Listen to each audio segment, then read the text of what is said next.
All right, welcome back. I know it's been a minute. Took a few days off, went down to the UFL game. Went and seen Tyler's team, Tyler and AJ.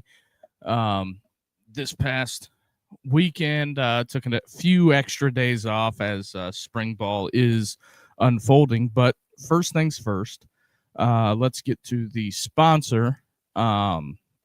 Williams Auto Parts, located in Portland, Indiana, off of Highway 27 on South Detroit Avenue. Williams, go see Rocky, go see Heath for your new and used auto parts needs. Been in business since 1951.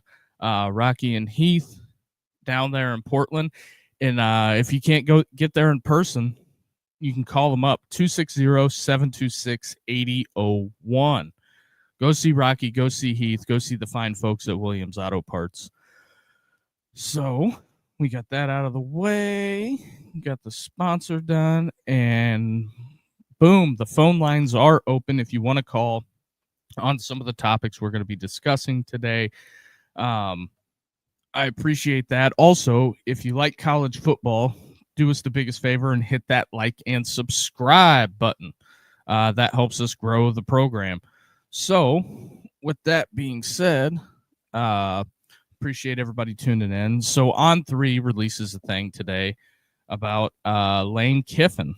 Their tweet today was new. LSU planned to spend 25 to 30 million on its roster, but ended up spending 40 plus million after Lane Kiffin sold his vision to the On3 reporter. Why not win this year? Why not win in year one? You should not build stuff over a 3 to 4 year period anymore, one donor said. I will keep going back to this when it comes to the Lane Kiffin LSU thing.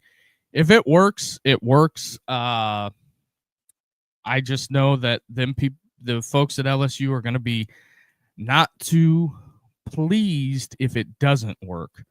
I do know that. That is something that is going to be in the back of their minds every day. That Lane Kiffin has basically created a win-at-all-cost culture at LSU, in my opinion. Whether it works or not, we'll see, but it's going to be a fascinating case study, to be completely honest with you. I'm not 100% sold. I got to see what it looks like, to be completely honest.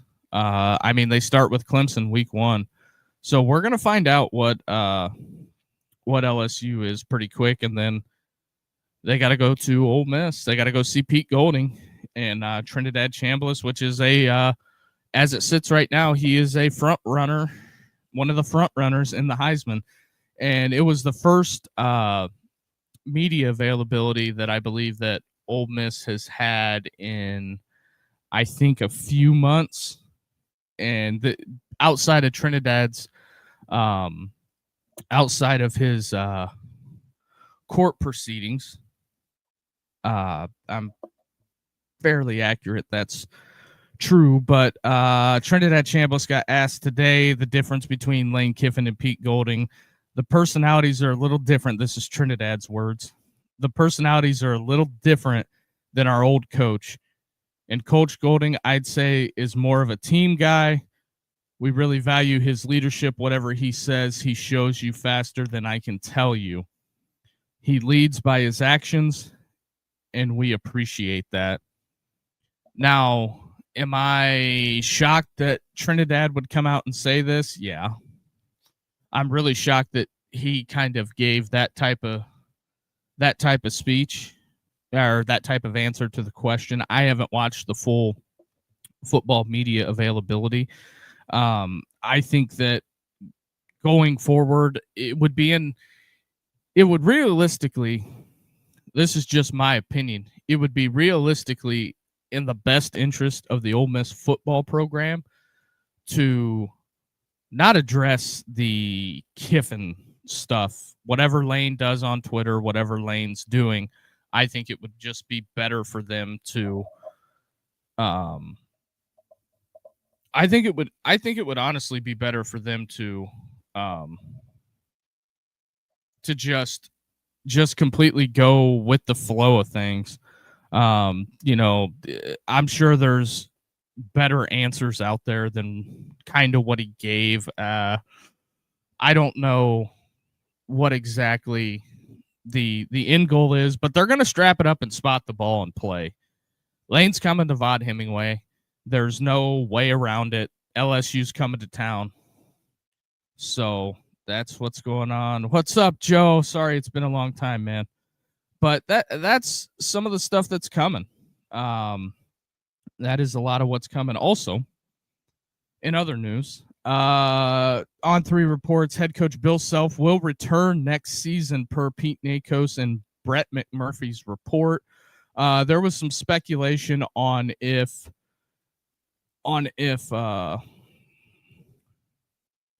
he would be back or not. Dave's here. It's not the answer he would have gave at a better school with a better media literacy. Dave always likes to come in with those shots towards the SEC. But that's fine. I think it was one of their times to come out and speak, freely about it. And I think that going forward, LSU and the Ole Miss stuff, once camp gets rolling in the off season, it's still always going to be there. And then the week of that game, I released the short when I talked about it earlier. I said it's just going to be kind of blah, kind of in my opinion. But we'll see where this whole thing shakes out. Also, On 3 it was a busy day at On 3 today. I will say that. They posted this earlier. It says new. Kalen DeBoer confirms that he knew Michigan had interest in hiring him. DeBoer's quote was, "I would have been living under a rock not to know. I'm not a native. I never talked to anyone, not one time. I just don't know how you could live with yourself and looking into your players' eyes if you're looking at other opportunities in the mindset of the season and getting ready for a playoff game, hopefully making a run at a national championship." Kalen DeBoer, that was his quote on the Michigan stuff. Do I think that he talked to Michigan directly? No. But what I will say, do I think his agent talked to Michigan? Yes. And I think he turned it down because I think at the time he's seen the vitriol and the backlash that Kiffin got at Ole Miss and says, I don't want none of that. He's got an $80 million plus buyout and he can stay at Bama as long as they'll have him. I find it interesting, to say the least, that he came out on the record after it's all over and admitted it. Do I think that job has aged him years at Alabama? Yeah. It's the only ticket in the city. It's the only ticket in the state outside of Auburn. I'm glad. Dave's here says, I don't like his weak ass offense. Well, that's kind of what it is. I mean, when he was cutting up when he was cutting it up at Washington, nobody seemed to have an issue with it, but it's just how it is. Also, some of Pete Golding's quotes I thought were fascinating. ESPN put this story out. Golding said, "I said, but right now there ain't a spot available for you." This is referring to the Luke Fontanelli thing. So if a spot becomes available, it's yours. Golding continued. It's a kid that wanted to be here, that we had wanted to be here, that at the end of the day, it came open.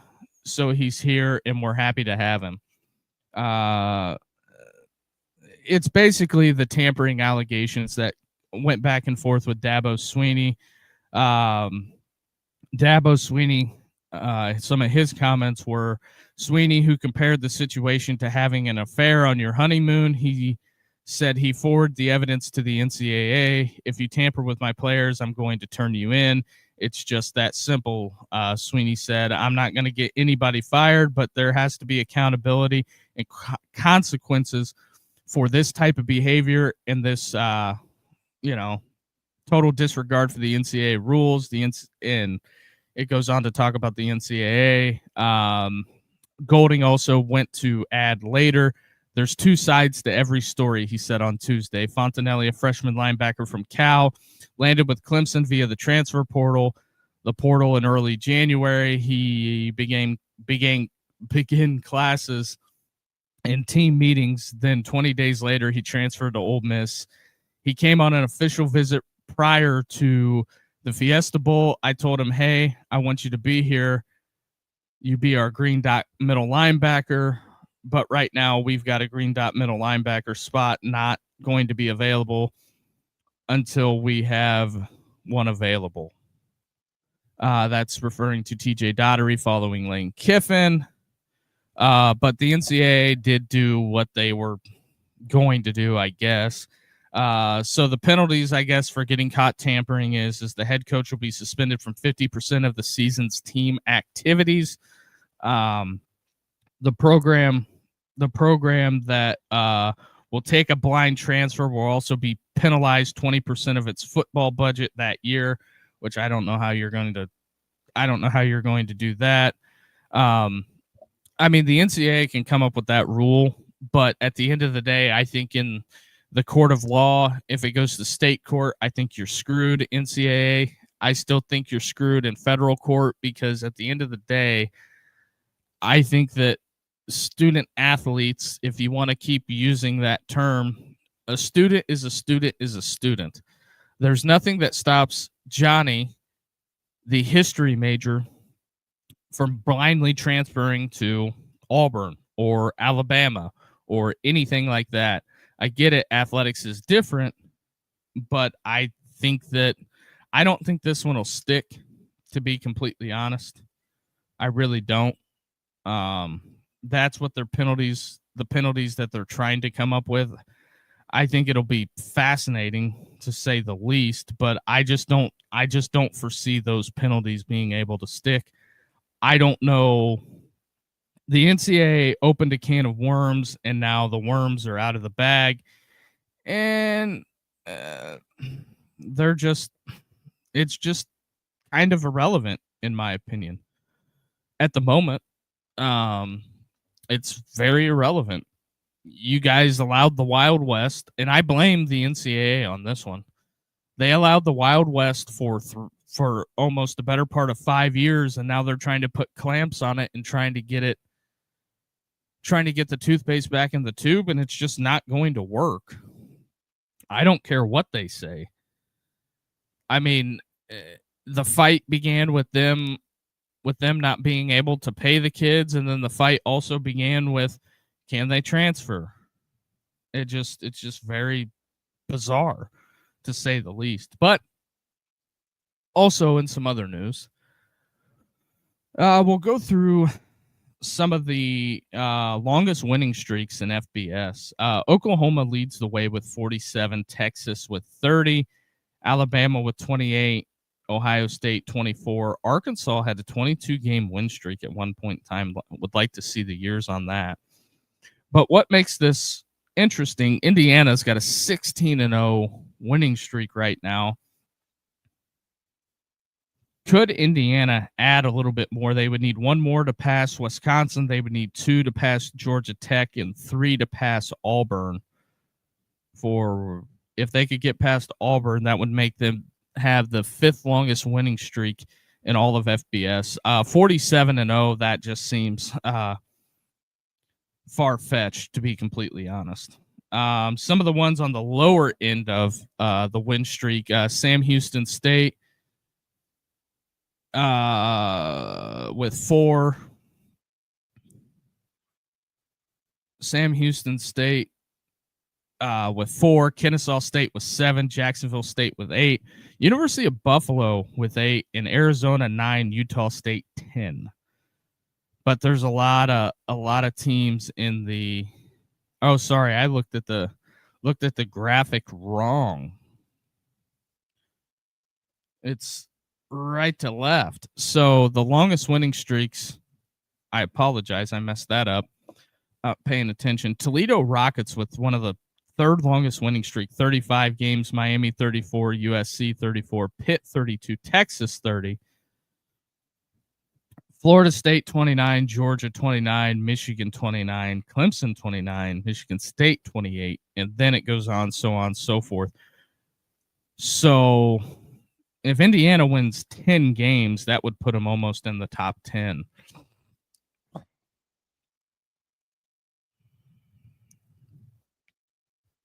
Hold on one second. So that's kind of that with the longest winning streaks. I mean, just to go 12-0, I mean, they've already beat Purdue by like 20 spots. There's not a lot of wiggle room in there. I mean, that'll be fascinating to see how many games Indiana wins in a row. I think that would be one for the ages as well. Also, Josh Pate released this. I thought this was interesting. On his P4 conferences. Now, some of this I do agree with. The SEC goes to 2, 4, 6, 8, 10, 12. It goes back to the old SEC. Ole Miss, Georgia, Florida, Mississippi State, South Carolina, Alabama, Tennessee, Auburn, Kentucky, LSU. I don't really have any issue with that. The Big Ten is Ohio State, Michigan, Michigan State, Penn State, Iowa, Minnesota, Wisconsin, Purdue, Illinois, Indiana. That's not bad either. And Josh Pate, my guy, fires up the old Big East. I love it. Just absolutely love it. Boston College, Pitt, Louisville, Rutgers, Syracuse, Virginia Tech, West Virginia, Cincinnati, UConn in Central Florida, which I like that conference. That would be a pretty competitive conference. If you fire up the old Big East, and this is where it gets interesting. On Pate's graphic, he's got the old Southwest Conference booted up, which I think this would be, it would be good. You would have Texas, Texas Tech, SMU, Baylor, A&M, TCU, Rice, Houston, Arkansas, Tulane. You have a ton of schools in Texas that would cut travel way down for a lot of those schools, especially in the Big Ten. In Texas, I don't think you would really maybe have to fly that often. The Big Ten, you would still have, that makes it busable. The SEC is kind of far. You got South Carolina, Kentucky, LSU. The SEC would still have to fly a ton, but Texas A&M, I think that would be a hell of a conference. And then it goes back to the old Big 8 he's got on here, which I don't disagree with this. Oklahoma, I don't like the splitting up of Oklahoma and Texas, to be completely honest, but Oklahoma, Kansas, Kansas State, Iowa, Nebraska, BYU, Oklahoma State, Missouri, Colorado, Utah. I think that puts, basically the Big 12 back together. And then it goes back to the old Pac-10. I like the Big 8 and I like the Pac-10 structure here. You have USC, UCLA, Oregon, Oregon State, Washington, Washington State, Cal, Stanford, Arizona, Arizona State. Don't disagree with any of that. And then the ACC goes as follows: Miami, Florida State, NC State, North Carolina, Clemson, Wake, Duke, Virginia Tech, Virginia, and then he adds Maryland back to the ACC, and then the three independents are the big academic institutions: Notre Dame, Northwestern, Vandy. Although I don't think you could talk any of those schools into doing that, especially Northwestern and Vandy. They would have to, wouldn't be good for them. But I agree with that conference list, the realignment that Pate came up with. especially the Big 8, adding the Big East back, and you would have 7 power conference game or 7 power conferences plus the independents. I think those would be good, to be completely honest with you. And then also, we're about 20 minutes in. Also, phone line is open. Number to call, 260-255-4069 is the number to call. Also, if you want to do us the biggest favor, hit that like and subscribe button. This is going to be a shorter show. The Miami Heat are getting their teeth kicked in by the Celtics, but anyway. But that's kind of where we're at. We're going to be back probably all Easter weekend. I'll probably be hopping on the podcast, probably do watch parties for the Final Four. Have the phone lines open, doing all that, and just depending. No show on Monday, just so everybody knows. No show on Monday, even though I kind of went AWOL and didn't inform you guys. That's my fault. But so that's kind of where we're at. The last time each Power 4 team was ranked number 1, obviously this year we had 3 of them: Indiana, Ohio State, Texas, Alabama 2024, Georgia 2024, Oregon 2024. That's the last 2 years, the last time those teams were ranked number 1. And then it goes, Michigan was ranked pretty much all of 2023, the number 1 team. They deserved it. They went undefeated, won the national championship. You know, people can debate the sign stealing stuff. It is what it is. I'm not here to discredit or get into that. The reports are out there. Until the NCAA does something, that's what it is. And that's where it's going to stay. Until they do something or other people turn over the evidence to make them ineligible and they take the title down, it's what it is. I'm not here to debate it anymore, whether they cheated, whether they didn't. I think they did, but me pounding the table saying that they cheated isn't going to change anything. So, moving on the list, Clemson 2020, LSU 2019, and then there's a 5-year gap because typically all those teams that are LSU forward that I named off have all been number 1 throughout the years, and they haven't really shared it.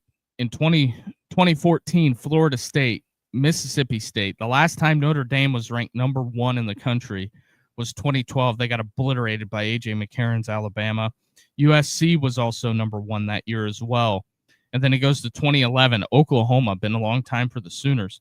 Auburn 2010, been a really long time for them. Florida 2009, long time. And then Missouri 2007, Miami 2020, or not 2020, 2002. Over 20 years for the Canes, almost 30 years for Nebraska, 2000, Tennessee, over 30 years. Everybody that I'm going to name further is going to be over 30 years. Tennessee, Penn State, 1997, and then over 30 years now.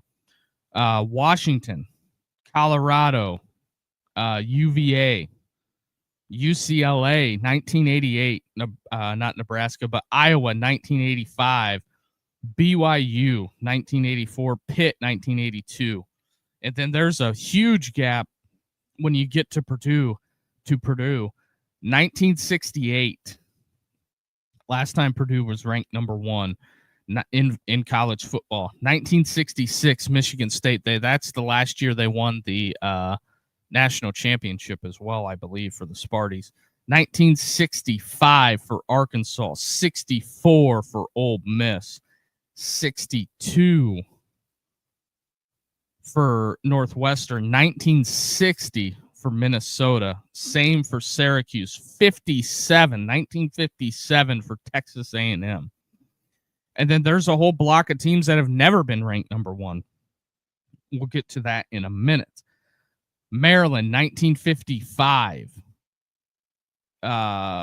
Wisconsin, 1952. Cal, 1951. SMU, 1950. 1948 for North Carolina. 1942 for Boston College, and the team that their last ranked number 1 The last time they were ranked number 1 in college football, TCU, 1938. Ooh, been a long time for the Frogs.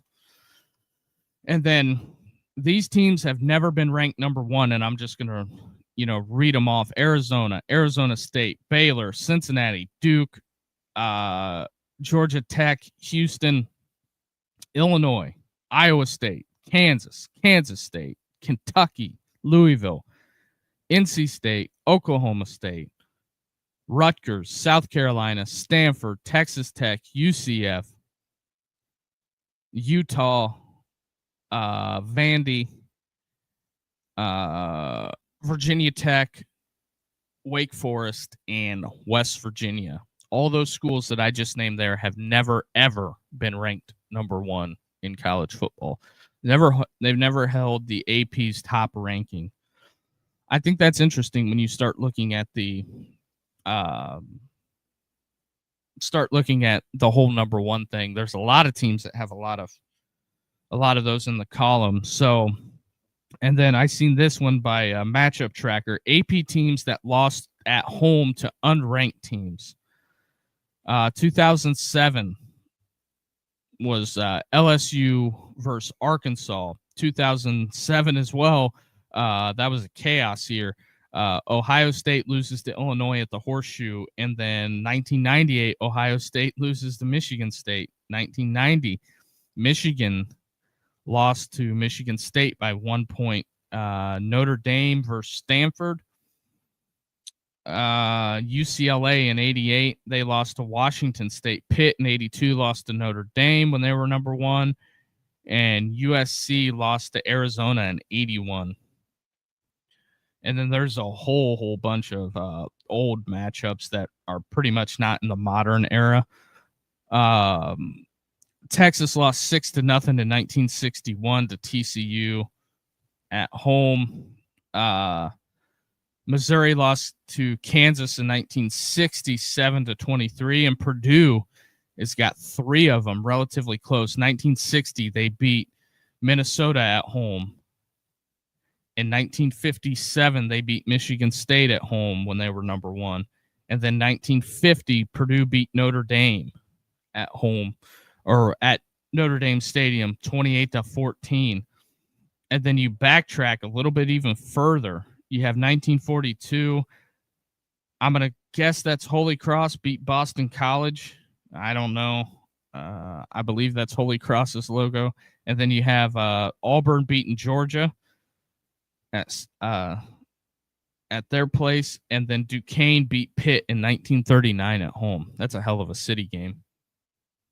So that's kind of where that was at. One of the other things that I found fascinating, the 10-year preview or review of Tennessee football.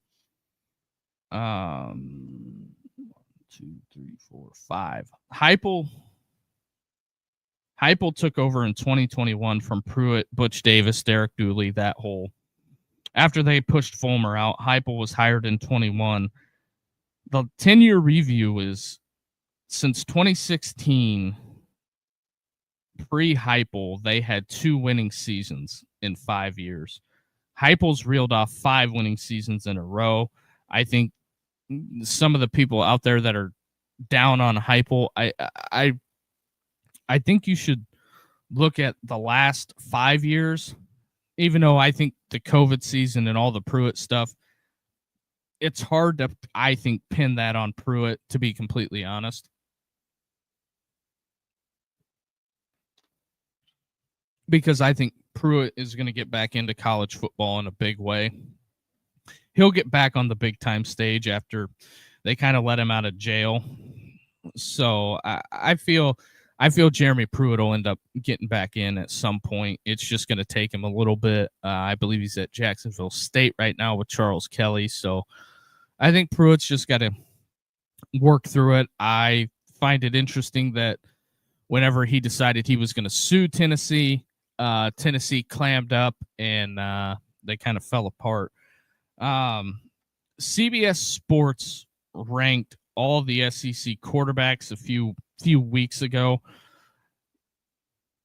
I kind of disagree with this to a certain extent. Although Arch played well at the end of the season, we'll have to see what Arch looks like this year. But Arch Manning 1, Trinidad Chambliss 2, Gunnar Stockton 3, Sam Livet 4, Byron Brown 5, Lenora Sellers 6, Marcel Reed 7, John Mateer 8, Kenny Minchie 9, Keelan Russell, which they put Keelan Russell in the Alabama as the Alabama starter. I think it's going to be Austin Mack. I think Russell's really talented, but I think that he's going to need another year. And I think Austin Mack wouldn't have came from Washington with DeBoer, just for the simple fact of there was a lot of stuff. He couldn't bench Milroe, and Austin Mack didn't win the job from Ty Simpson. I think Ty Simpson's probably going to be a late first-round pick when you have Dan Orlowski out there carrying the torch for him, which I find it fascinating to say the least. But anyway, also, I'll throw this out here. If you're new here or watching on Twitter, come on over to the YouTube side of things and hit that like and subscribe button. That helps us out a ton as well. I think Austin Mack will be, hot take, Austin Mack will be the starter at Alabama. But I don't see how you don't have Trinidad Chambliss number 1. I think Byron Brown goes into we got to see what he looks like against SEC competition. In my opinion, I'm not high on Lenora Sellers. I think South Carolina's going to I'm not high on South Carolina. Marcel Reed, we got to see what type of steps he took in the off season. He was a big boom or bust guy last year. I think Mateer should be ahead of all those guys. And I think the same thing for Sam at LSU. I think he goes into the category with Byron Brown. We got to see what it looks like before you can put a ranking out. Same thing with Kenny Minchie. He goes in there as well.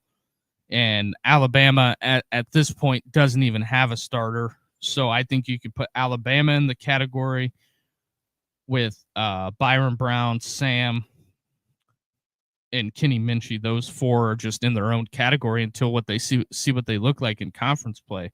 Do I think Kenny Minchie will be good? We're about to find out. I'm not going to say he's going to be, he's going to dominate at Kentucky. I don't know. It's Kentucky. Will Stein, first year. Who knows? That's all I'm saying. I'm not getting amped up about these lists this offseason going into the season. Now, the nailed on guys, I know what you have. We'll have to see how much Arch Manning progressed. That's not anything out of the realm of possibility. We have to see what Arch Manning looks like. I think Trinidad Chambliss is going to be pushing hard for the Heisman. Gunnar Stockton, we know what he is. 2 out of the top 3 made the playoffs, and Trinidad Chambliss is 1-1 against Gunnar Stockton. And I think that I'm just not high on South Carolina. Marcel Reed, I think, is a great unknown. Is he going to be better than what he was last year? They didn't have a great showing.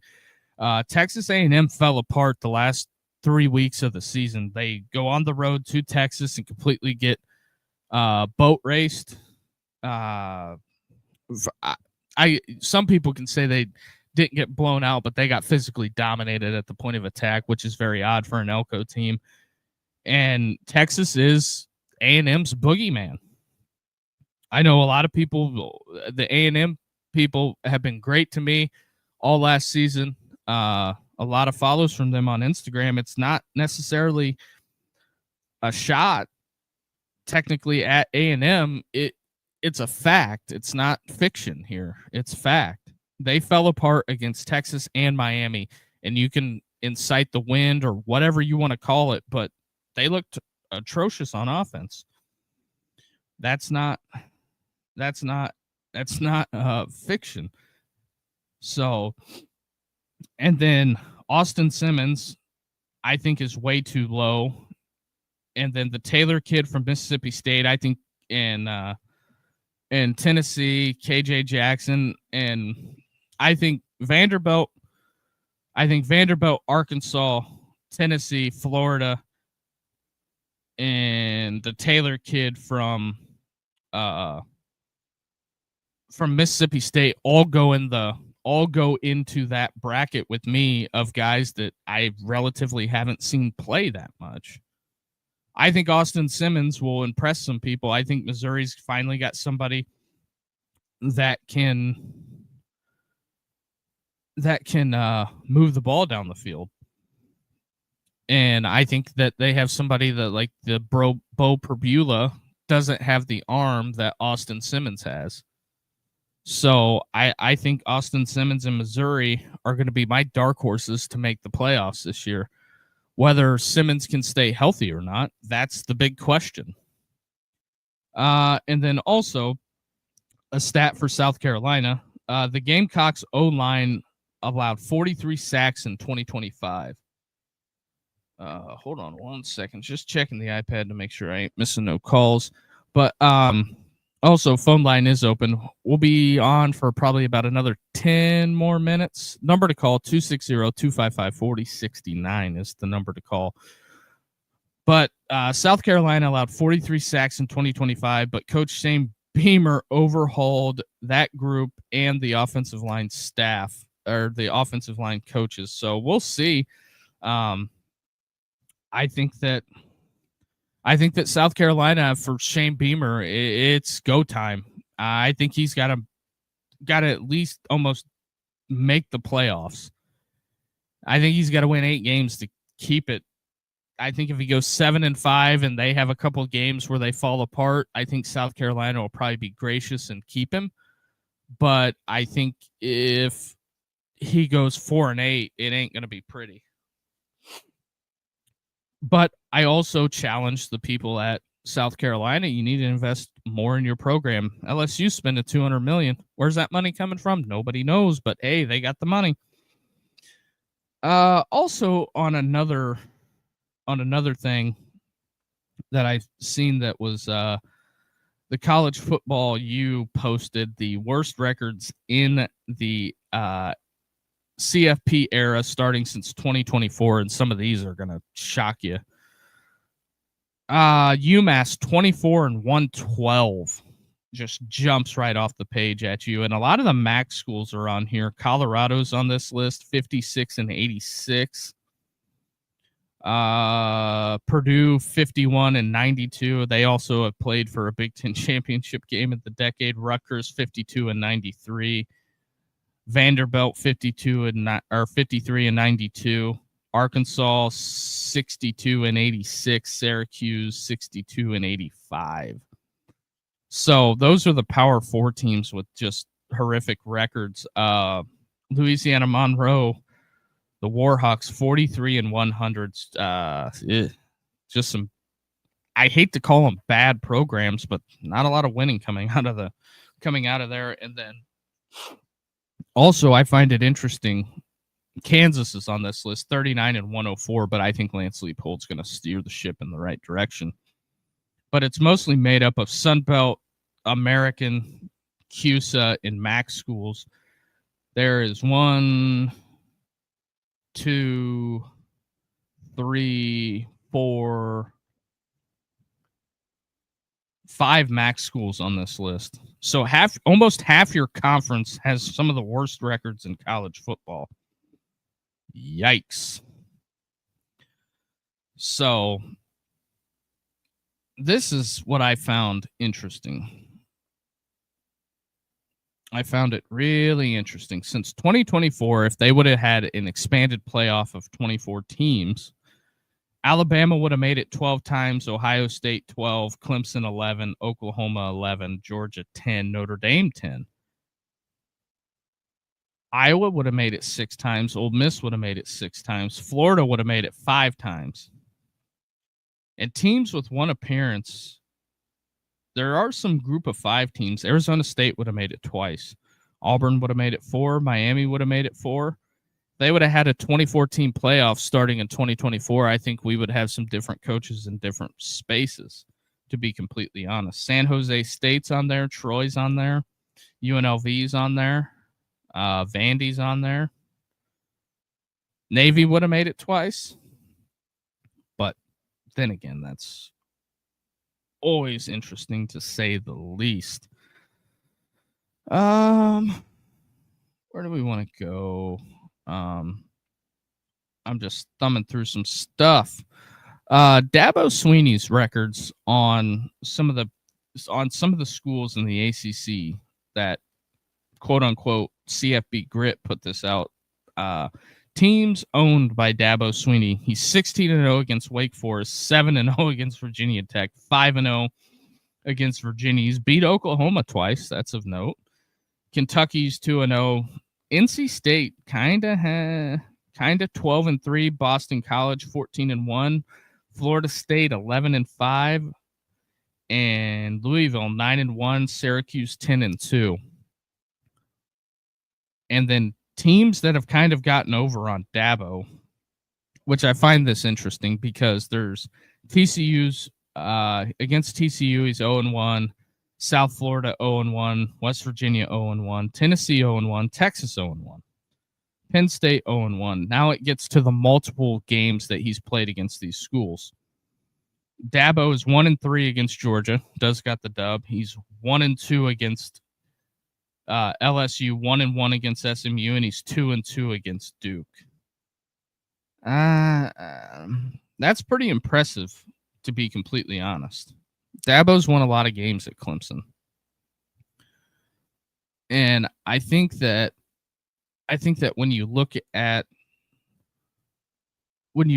it from a bird's eye view, it's very the people out there calling for Dabo's job, I find those people fascinating, to be completely honest. I don't. If I'm Clemson, I don't think I'm moving. I wouldn't move off of Dabo, to be completely honest. I know some people want to do the calling for Dabo's head, blah, blah, blah, blah, blah. Very interesting, to say the least. But speaking of interesting, Georgia, Sanford Stadium, teams that got their last win at Sanford Stadium. Alabama won there last year, but the last time Alabama won there, the last team to win at Sanford Stadium since Alabama in 2025 is South Carolina in 2019. Tennessee got a win there in 2016, Vandy in 2016. Now, it skips 3 years. Missouri won there in 2013, Arkansas 2010, Kentucky 2009, LSU 2009, Auburn 2005. Been a while since the Tigers have won there. And then it goes to Ole Miss, 1996. And then Florida won there in 95 because they had, I believe, stadium renovations in 90 when they were doing Jacksonville Stadium. I believe they were remodeling it and they had to move it. And it's going to be moved. It's going to be played in Atlanta, I think, for 2 years or something like that. But the last time Florida won in Sanford Stadium, 1995, the only other time that they won there was like 1939, I believe. And then Mississippi State hasn't won at Sanford Stadium since 1956, A&M 1954. Oklahoma and Texas have never won there, but I don't know if they've even played there, to be completely honest. So that's kind of where we're at as the offseason moves along. They did announce a few weeks ago that Ole Miss is going to play in Nashville September 6th. It's whatever. I find it interesting to say the least. But we also have the Final Four coming up. We got that, I believe, on Saturday. Also, the CFP Corner, we'll get this in real quick before we get everybody out of here. The CFP Corner threw this out there, the top 10 most important games of college football in 2026. Number one on the list is Ohio State at Indiana. That's going to be a ruckus atmosphere, to be completely honest. And then it's Oregon at Ohio State, November 7th. a lot of Ohio State on this list. Ohio State at Texas, September 12th. If Ohio State ain't careful, they could find themselves out of the playoff because they have Indiana, Oregon, and Texas and Michigan this year. But who knows what Michigan's going to be. But October 10th, Georgia goes to Alabama. Ohio State, Michigan, November 28th. LSU at Ole Miss, September 19th. And then we have Ohio State at USC on Halloween. Some weird things could happen out there in the Coliseum. And then Georgia comes to Ole Miss. And then Penn State at Michigan. Don't know what either one of those teams are doing. We have new regimes in both spots. And then you have Miami at Notre Dame, November 7th. I'm sure the Irish are going to be looking for some payback. So I think that, you know, looking at it going forward, it's going to be very fascinating, to say the least. I find it interesting. That's what we have rolling there. I don't know. It's whatever you guys think. We'll be back tomorrow. Same time, same place. It's Thursday, so Rich will be on. Got to talk to him, but also no podcast on Monday because of, for some reason, no school, all of that fine stuff makes it very, very interesting. And we'll go over some more stuff with that's going on in the off season, to say the least. We got some stuff going. So, but yeah, I was down in Louisville, Stallions game. It was a good time. I encourage anybody that's within driving distance of a UFL game to go. So I think we'll see what it is, to be completely honest. So, oh yeah, Jason Campbell going into the Auburn Hall of Fame. Thought that was interesting.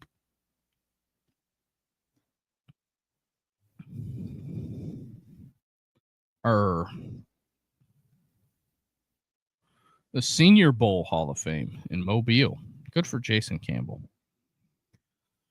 So I think that's going to do it for tonight. Appreciate everybody who tuned in. Also, if you're watching this on replay, do us the biggest favor, hit that like and subscribe button. That helps us out a ton. That keeps the program growing, and that is our goal. The goal tonight is to try to get to 10 likes. That is the goal. If you've made it this far, do us the biggest favor, hit that like and subscribe button, and we will talk to you guys tomorrow.